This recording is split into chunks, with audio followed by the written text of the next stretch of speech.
आगे ये बताया है,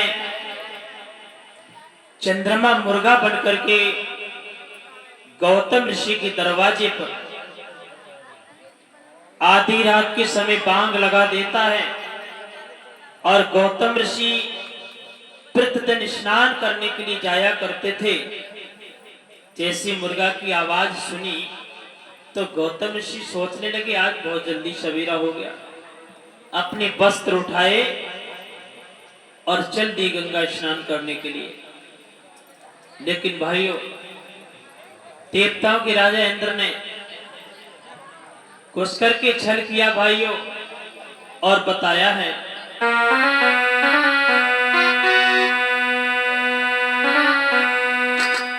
अरे चंद्रमा पहरे तार राती इंदुर ने जुल्म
इस तरीका से भाइयों विश्वामित्र बोले बेटा राम, देवताओं की राजा इंद्र ने उसके साथ अहिल्या के साथ में छल किया और इधर गौतम ऋषि जैसे ही गंगा के किनारे गए हैं, अपने वस्त्रों को रखा किनारे पर और अपना सीधा पैर बढ़ाया है, तो गंगा जी कहने लगी इतनी रात कौन आ गया मुझे परेशान करने के लिए।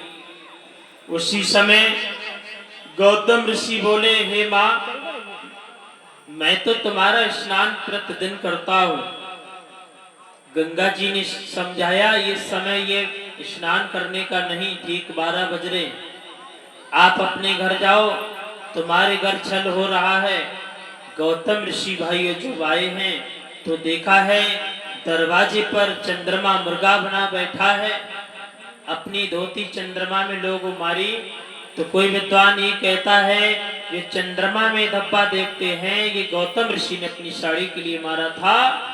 और छल करने के बाद में गौतम ऋषि ने अपनी नार अहिल्या के लिए श्राप दे दिया कि तू पत्थर की हो जा। प्रभु श्री राम के लिए समझाने लगे विश्वामित्र बेटा राम, ये वही अहिल्या है जो गौतम ऋषि के श्राप से ये पत्थर की हो गई थी, और आप आगे बढ़ो, तुम्हारी चरणों की रज से इसका उद्धार है। देखिए विश्वामित्र के कहने पर उस अहिल्या का उद्धार करने के लिए प्रभु श्री राम आगे बढ़े हैं।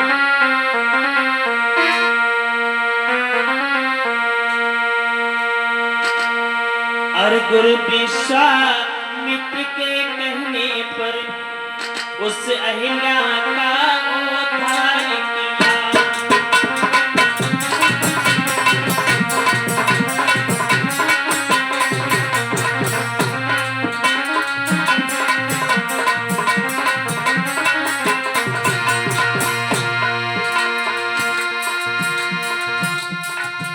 गुरु विश्वामित्र के कहने पर उस अहिल्या का उद्धार किया,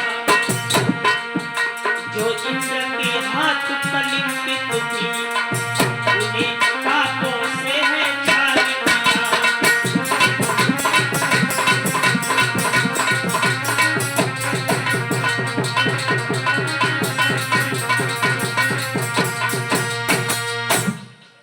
उसी समय प्रभु श्री राम ने आगे बढ़कर के अहिल्या का उद्धार किया है और अहिल्या अपने रूप में आकर के प्रभु श्री राम को प्रणाम करने के बाद विमान पर बैठ करके आकाश मार्ग की ओर चली जाती है। बोलिए सीतारामचंद्र भगवान की, बोल साचे दरबार की। राजेश झांकी ले आओ, कब लो आ रहे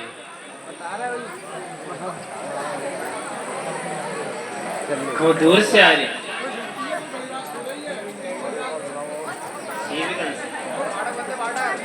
फाटक में।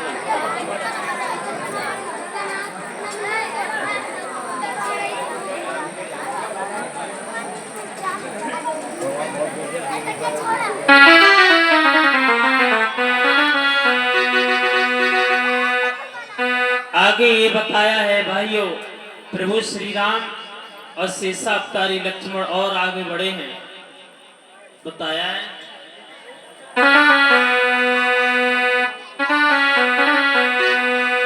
अरे चले रघुराई, अरे पहुंचे फूल बाग में जाई चले।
भाइयों आगे ये बताया है प्रभु श्री राम और शेषा अवतारी लक्ष्मण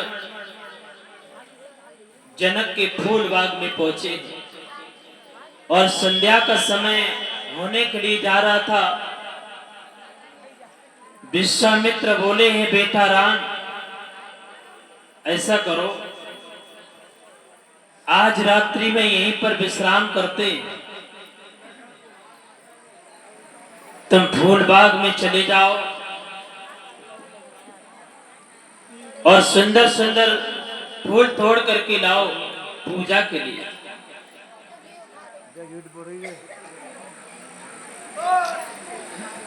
उसी समय विश्वामित्र वहीं ठहरे हैं जनक के फूल बाग। इधर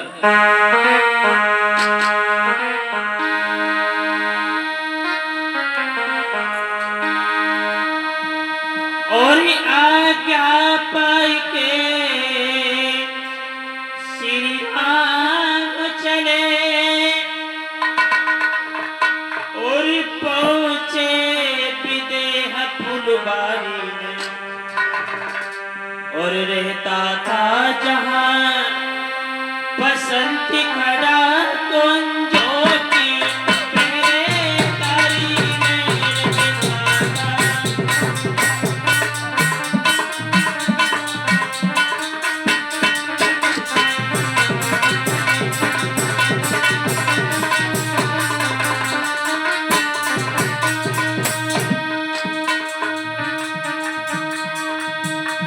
आज्ञा पाई के श्री राम चले, श्री राम चले, पहुंचे विदेह फुलवारी में। और रहता था जहां बसंती खड़ा कुंजों की पहरेदारी में रहता था जहां।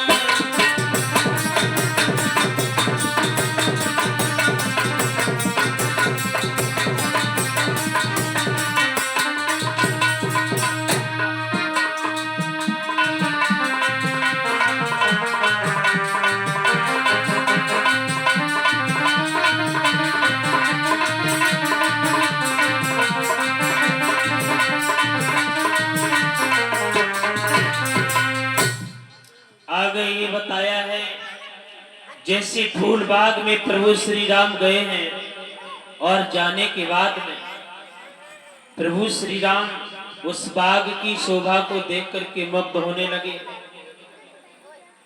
लक्ष्मण साथ में हैं, प्रभु श्री राम सुंदर सुंदर पुष्प देख रहे हैं और पुष्पों पर भौरा किलोले कर रहे हैं।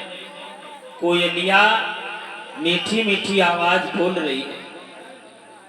बड़ा सुंदर बगीचा है।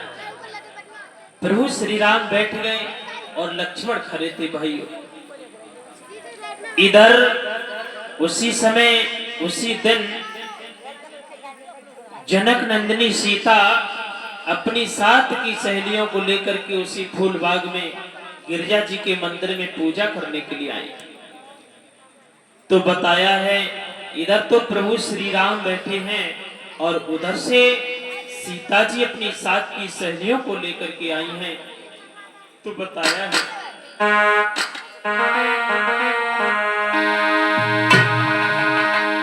आए तले सखियन को संग है जानकी, और फूल बाग में आई, और उत बगिया के बीच